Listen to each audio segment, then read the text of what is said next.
Hi everyone and welcome for this new video.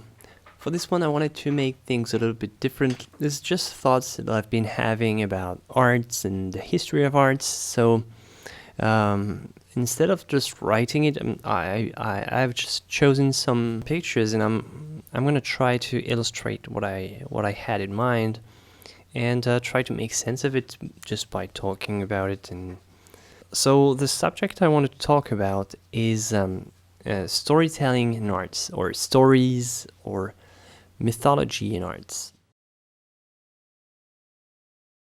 So, as far back as we can go, storytelling has always been a part of the work of an artist. Maybe not as far back as we can go, because cave paintings, we cannot be sure exactly what they were about. So let's move on and let's try to go further in time and let's go back to the very first story that we know of.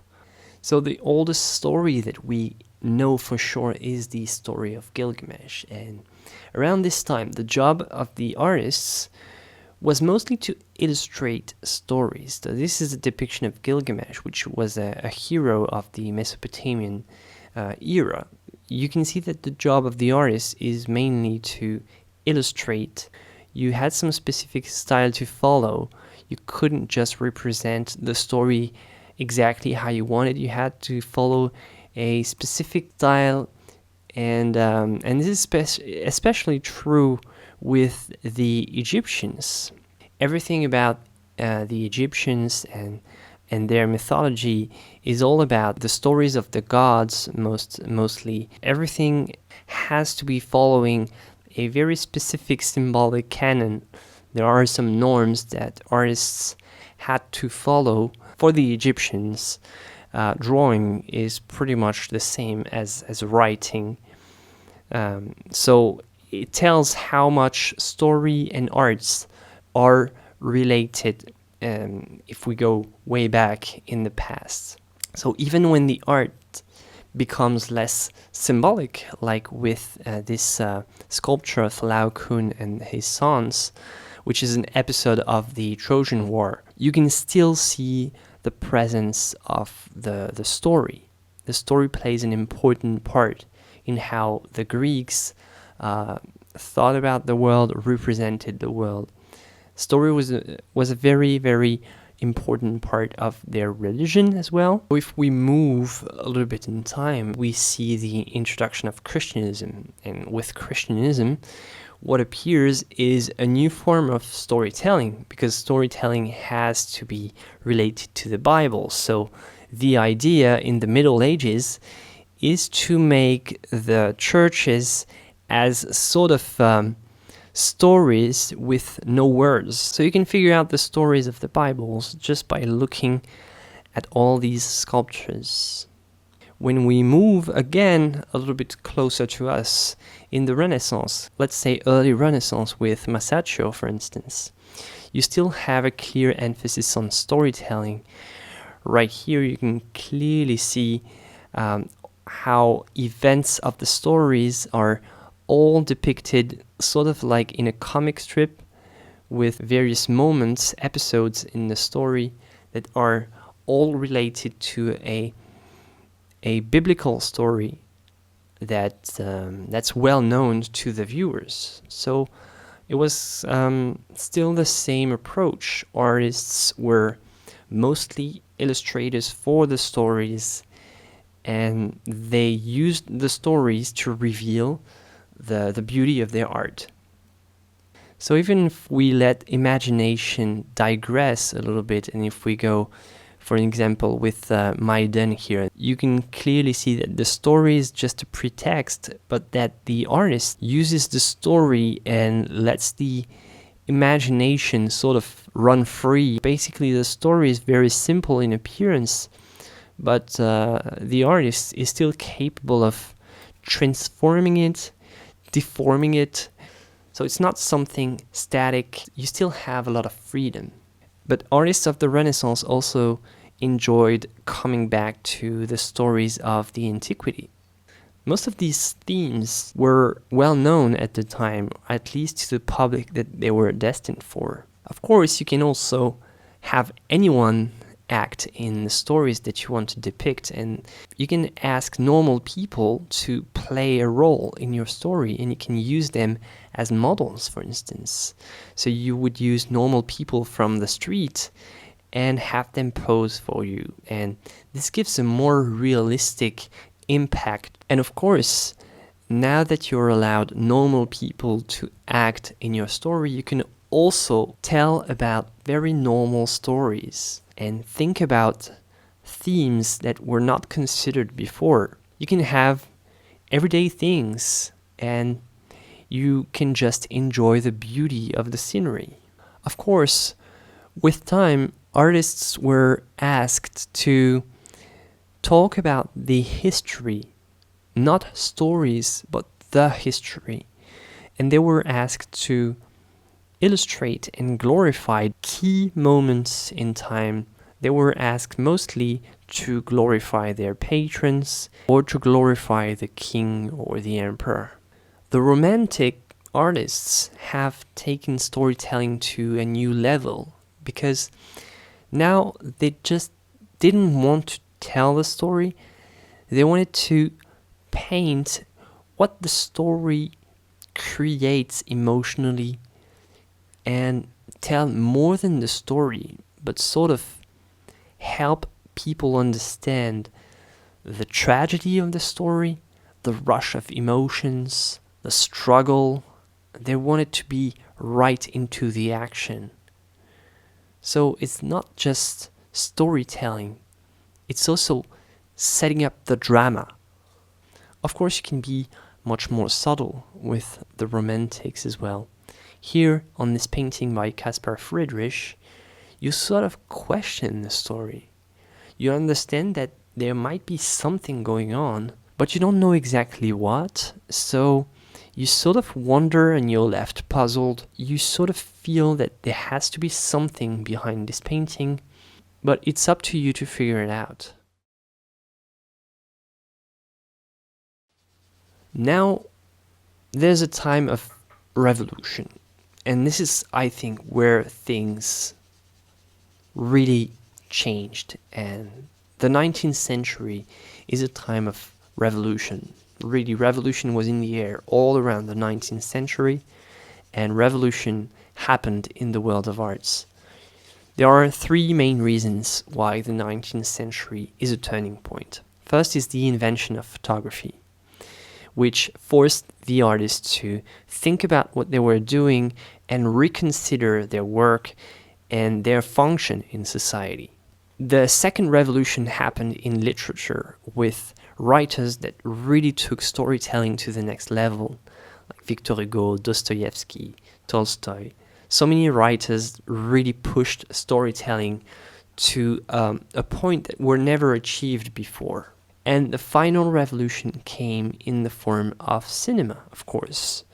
So what's the best form to tell a story? That's a movie, of course. The introduction of filmmaking has changed tremendously how painters viewed their role in society, because now invention of photography, the revolution in literature, and also the revolution that was caused by cinema, artists had to completely rethink what they were doing.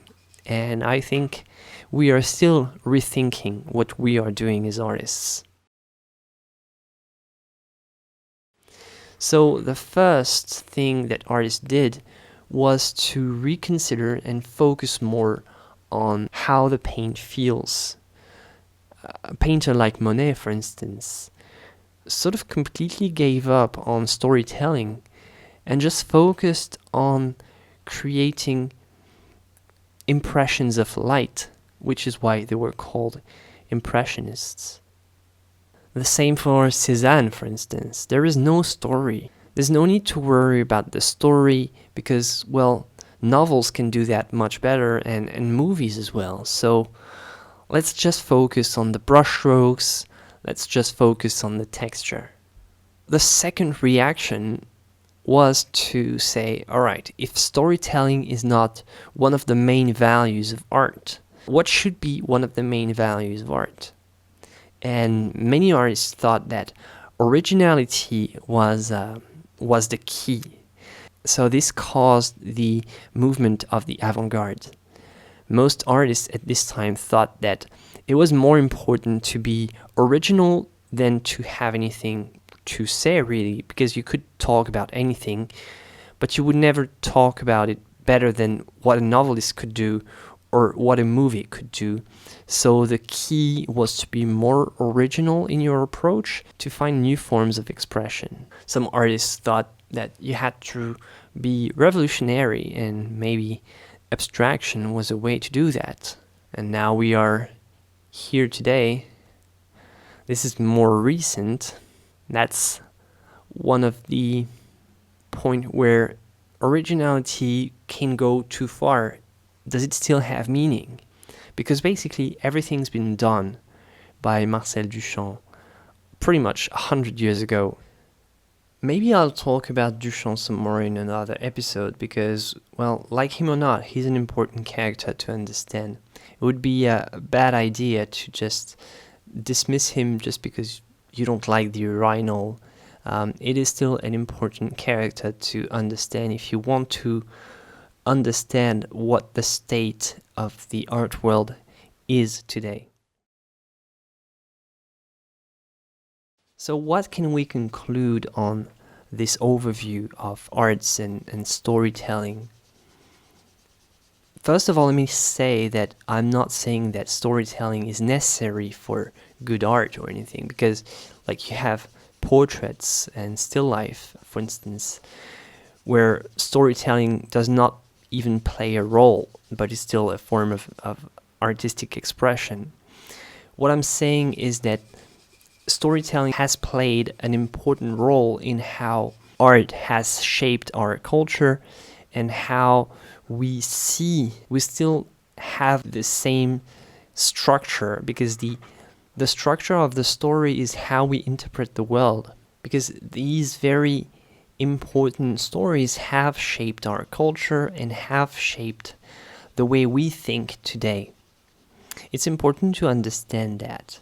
I'm not saying that storytelling has been completely abandoned as well, because you still have some artists that use these types of elements in their work. But for the most part, storytelling has moved to cinema and video games today. Most talented artists that have a clear vision and that use storytelling very efficiently, they work for movies or they work for video games today.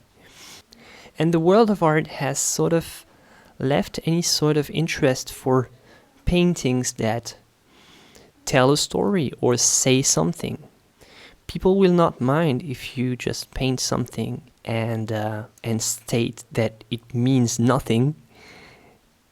But isn't there a way to still make a painting that means something, that tells something, that has a message, that has something more than just the surface of the painting? Isn't there something behind the brushstrokes? Could there be something that triggers the imagination of the viewers? Can there be something that attracts the unconscious of the viewers, that tells something deep and meaningful about the human existence? Well, I don't know. I do think that it's an important part. Well, at least it's an important part of my work. But I could be wrong. That's at least what I do. I'm not saying, of course, that story should be the main thing in arts. I just say that it's such a great thing to capture the imagination that it would be a shame to just dismiss it. Artists can still have a very original way of telling stories. Painters and sculptors have a way to tell stories that's very original if you think about it, that's very unique. It's a way of telling stories that leaves a lot of mystery unresolved. And I think that this is one of the strongest points, and as an artist, I find this idea very interesting, and I feel that it's something worth thinking about. What do you think? Do you think that storytelling is an important part of visual arts, or do you think that, well, a painting should just be a painting and it should be more focused on how the surface appears? What do you think? Please let me know in the comments section. As I said, these are only some ramblings, so I could be wrong. I don't know, maybe these ramblings are just way too simplified. You tell me what you think. Alright, thank you for watching. Don't hesitate to like as always, and hit the bell button. I'll see you for the next video. Until then, have fun painting, have fun drawing. Bye.